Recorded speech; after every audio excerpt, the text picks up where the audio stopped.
Welcome to the UpCycle Canada podcast. I'm Jennifer, and together with my husband Dave, we started with an idea, worked on it as a side hustle, and grew it into our first eco-friendly store. At UpCycle Canada, we repurpose, refinish, and reuse discarded items, giving them new life. Sit in on the conversation as we continue to grow from a small side hustle into something much more. Special guests will drop by and share their journey with you as well. This is the most eco-friendly small business podcast in your favorites. This is UpCycle Canada, where yesterday's items are reborn. Let's do this. Well, we had the extreme privilege and honor to welcome our mayor from St. Catharines, Ontario, Canada, onto the UpCycle Canada podcast today. We caught him between meetings. Mayor Walter Sendzik was able to give us some time in his schedule. We are eternally grateful and thankful that he could do that for us today here on the UpCycle Canada podcast. We're going to share with you some thoughts about upcycling, recycling, landfill, the environment, and even in our city of around 450,000 people. The mayor of our city will share some of his thoughts on how we changed our garbage pickup in our city and how we're trying to change the mindset of residents to think beyond disposing of garbage and think about repurposing, diverting items from the landfill. I'm happy to share this with you. I'm flying solo on this one. Jen was at work today, and I missed the opportunity of having her input on this. I just wanted to share this podcast with you guys. We have Mayor Walter Sendzik here on the UpCycle Canada podcast. I hope you enjoy. And if you have a chance, head over to the mayor's Instagram page, give him a little like and a follow, and let him know, hey, I heard you on the UpCycle Canada podcast. It's great when leaders take time to speak with their community. He's wonderful online, wonderful on social media, and we got a few moments of his time, and I can't wait to share it with you. Here we go. So welcome, everybody, to the UpCycle Canada podcast. I have a very special guest with me today, taking time out of a very busy day, and I appreciate every moment of your time. Thank you so much. The mayor of the best city in the entire world, right here. As a resident, I'm thrilled to have the mayor of St. Catharines, and he's been in our store a few times, and I really appreciate you taking time out of your day to join with me. So welcome. Thanks, David. And it is great to be here. And what I love about going to your stores is just all the different innovative ways that you're able to bring upcycled products to our community here in St. Catharines. And you're opening, I think, it's 2 years now? It was just after the pandemic had started. Being able to walk into a place where you really get a sense of the ingenuity of people in our community, that craftsmanship that goes into taking a product that has had a life and giving it new life. And that's why I love going to stores like yours. Appreciate that. Thank you so much. And we've been able to grow our community here in Niagara and in St. Catharines, but also globally, which has been exciting. And I know one of the challenges you gave us when you came by and dropped off our welcome plaque and we had our moment together is you said, I love the store, but where are you globally? Where are you online? And you gave us that challenge and we picked it up. So thank you for that. That was wonderful for you to do that.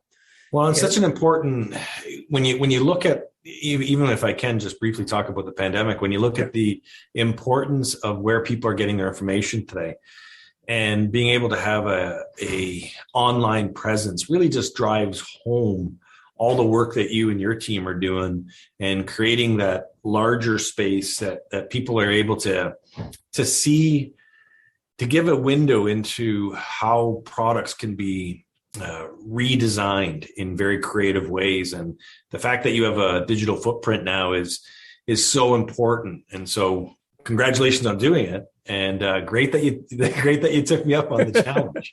Yeah. When the mayor mentions you should probably do this, or this, you generally need to listen. That's kind of one thing I've learned in life. So again, I appreciate the fact that you have a heart for small business. You have a heart for your community. And one thing I love is I love following along on social media with you, and you share life, you share the good, the bad, you're in a process of bringing our community together through social media.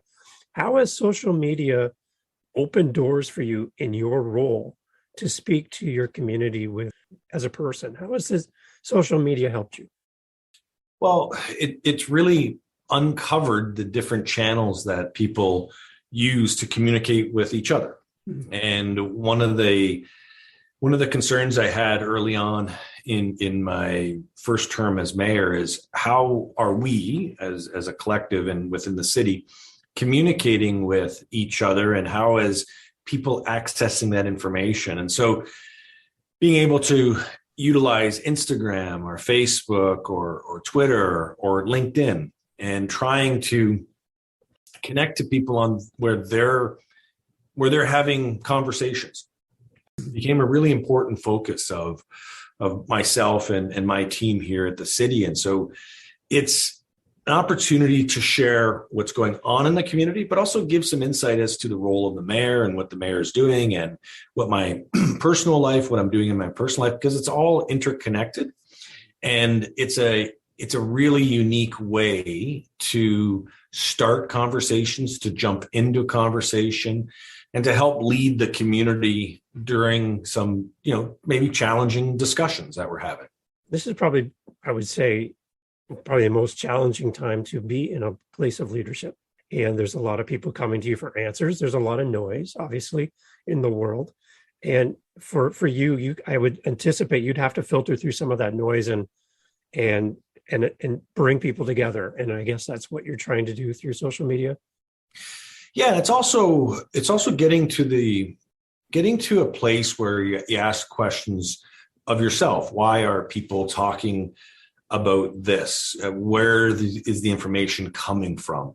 And then looking at it going, okay, so the community is having a discussion about something to do with the pandemic. Where are they getting their information from? And how can I be a resource to provide a localized content of what's happening in our own community? And so it does open up avenues to be able to share very local information or updates at a time when it's becoming more and more challenging, Dave, to have access to information that is local, accurate, and has a foundation to it. And I often say this to a lot of people. The one thing Netflix doesn't have is Netflix doesn't have any news. It doesn't have any local coverage. So you can binge watch something and the world's going on fire around you and you would never know. And so we're trying to find ways to get into those conversations when people jump out of binge watching and back into their own local community, to be able to say, here's what's happening. Here's the information. And we want you to have as much accurate information as possible. Yeah. So I think having a podcast like this allows access to people like yourself and the opportunity to thank you, first of all, as a resident here in St. Catharines, for your leadership and taking us through some really dark days. Thank you. And I want to encourage you to continue with the backing of our community, because you've stepped up and you've helped us kind of make some sense of some really things that do not make sense right now. And all that noise. So thank you for your leadership. You really have helped us. So in our business, we're all about upcycling and repurposing things. And we have this, at times, to be honest, we have this feeling that we're doing our best, but it doesn't feel like enough. And when we see the amount of waste in our region and our city, and I'm almost, fearful to go to the landfill and stand and watch the trucks come and go, because we feel like we're doing our best, but we wish we could do more. Right. So from your perspective, we have our recycling program. And a few years back, I know you came out with the leadership of our community and started something unique, and you changed how we do garbage weekly in our city. And I listen to other cities and they don't do this. So can you explain what happened and some of the results of what we decided to do here? Yeah, no, and it's a great concept that needs to be discussed more and more in a lot of different communities. And so, Dave, we had looked at our recycling rate here in the region, and our recycling diversion from garbage was stuck at about 59%. And that was based on analysis of the garbage every week garbage collection. The organic usage was stuck at about 54%. So we have been doing organics and recycling as part of our weekly pickup for the better part. I'm going to say organics has been around for about 8-9 years, and then recycling has been a lot longer, probably about 20 years. And so our diversion rates were stuck at around in between 55 and 60%. And so the interesting part was, one of the ways we had to now communicate with our community or connect is to change their habits. And one of the ways you change the habits that we had been discussing as part of our regional waste management program is looking at moving the garbage portion to every other week and having organics and recycling every week. Mm-hmm. And boy, Dave, that was a lot of discussion, because habits are the most difficult to break. And, we can have a wonderful discussion about how do you change habits. If you want to look at climate change, you got to start with habit changing. Mm-hmm. And so the changing of the garbage schedule was an attempt to disrupt the person's speed at which they throw something into the garbage, rather than making a decision about recycling and organics. So we've had almost about a year and a half, almost 2 years now of data. We're now at 68% organic diversion. Wow. So that's over a 10% increase. And we're over 70% recycling diversion now. Wow. So those numbers on a 450,000 people population, that will extend our landfill by about 15 years if these numbers continue to track in the way they're tracking. So right now, our landfill was in jeopardy of closing in about 15-year time. This diversion rate has now given us about another 15 years on our landfills, which means you don't have to build another hole in the ground, or you don't have to incinerate more garbage, whatever process you're working on. Here in the community of Niagara, we bury our garbage through no longer in use quarries. So it's good for the environment all the way around. And this is really proven to be an interesting. Now, the portion of this that people sometimes forget is, well, I don't want my garbage to be picked up every other week because it smells, it attracts vermin. But then when you talk to people and say, the only reason why garbage smells is because it has something that is composting it. Yes, exactly. Yep. And that's the most important part that we have to educate people is anything that's compostable, that breaks down organically, needs to go into your compost bin. Yeah. Everything that is recyclable needs to go into your blue and your gray box.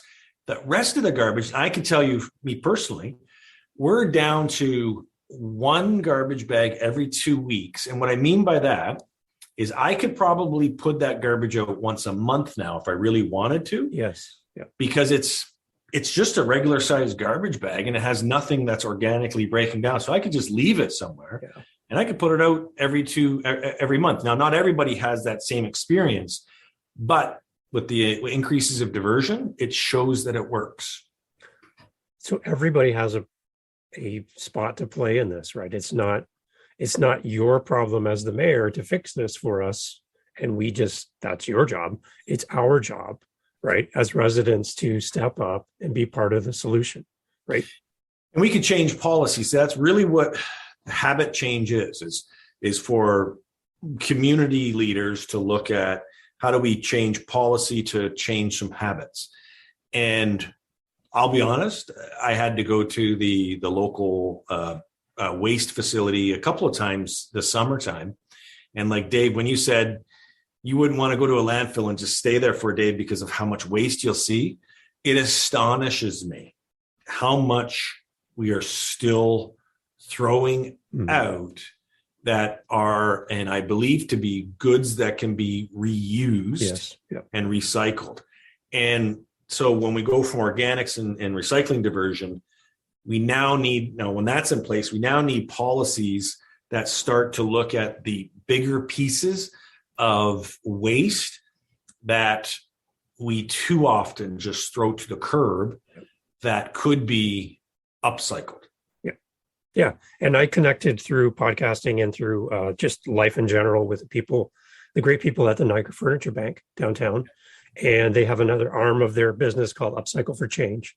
And they're helping people and taking furniture, their donations, repurposing them, keeping them from the landfill, and helping people in life who need furniture. And I just love that there's more people who are sensing the need and their place in the world to make a change through upcycling. So I'm going to turn the question back to you from an upcycle point of view. If I were to come into your stores, there's something on the products that you're offering for sale that have an energy saved Wow. marker on it. So I'll use, say, hockey sticks. So all the hockey sticks that are made, there's a certain energy that goes into the creation of that hockey stick. And by upcycling it, you've now created a product that has taken that energy use, you've reconverted it, and so you're selling it, and yet the energy portion of it is minimalized because It's already been expended in the first generation of that product. Exactly. And when you talk about furniture, how much energy goes into furniture? Taking down the trees, which is deforestation, and then the energy of production that goes into the mechanics of making a piece of furniture, and then the final production of the furniture getting to the place of sale and then getting into your house. If you look at that as an energy spectrum, by having a upcycled piece of furniture, you've removed a big piece of that energy portion out of that spectrum. That should be recognized. And there's got to be a way that we recognize that. And that's going to get, I believe, more people to realize how we can reduce our carbon footprints on this earth by looking at upcycling as part of this important climate change initiative.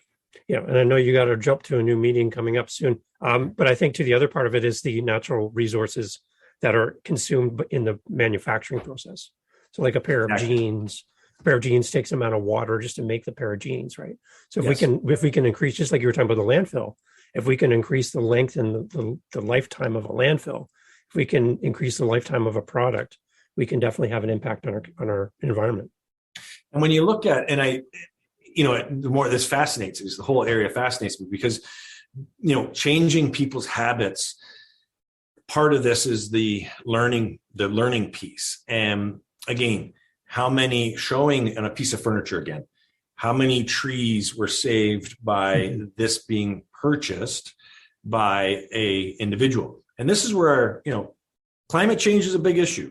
And you touched on it at the beginning, trying to do your piece, but oftentimes it feels like it's only a small piece. It's not really making a difference.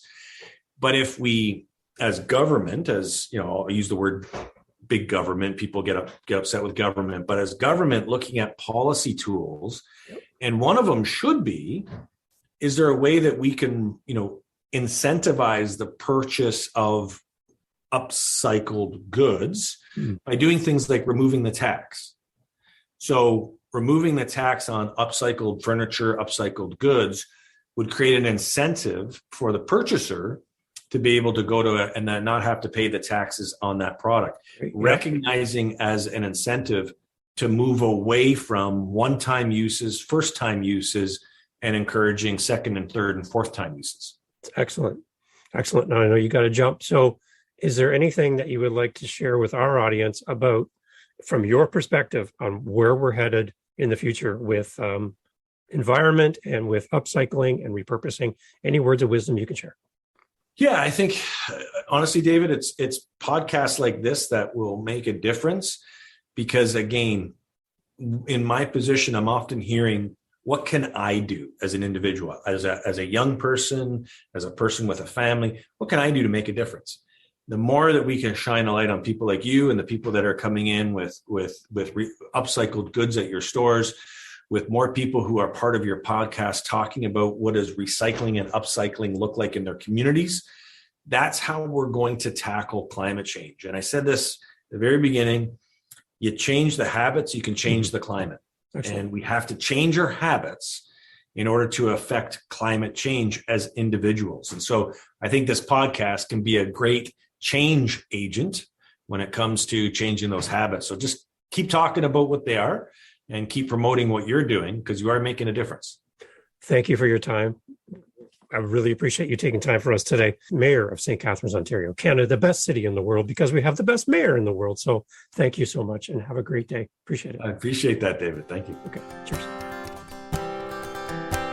This has been the UpCycle Canada podcast. Thanks for listening today. We appreciate your feedback and would love to connect with you. Email your questions, comments, or suggestions to upcyclecanadapodcast@gmail.com.